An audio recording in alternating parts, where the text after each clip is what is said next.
Hi guys, welcome back to the channel.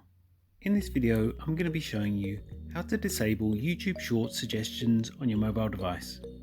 But before I do that, please don't forget to like this video and subscribe to my channel. Okay, so if you're tired of having Shorts suggested on your YouTube home feed, I'm going to show you a way to disable having these recommendations. Okay, so open up the YouTube app on your mobile device and then head over to the home feed.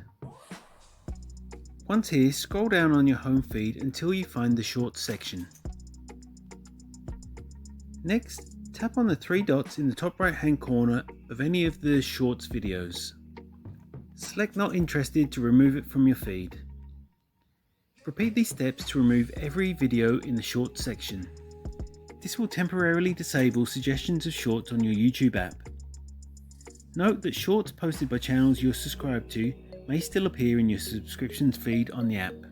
And that's all it takes to disable YouTube Shorts suggestions on your mobile device. If you found this video helpful, I'd love it if you like this video and subscribe to my channel. Thanks for watching.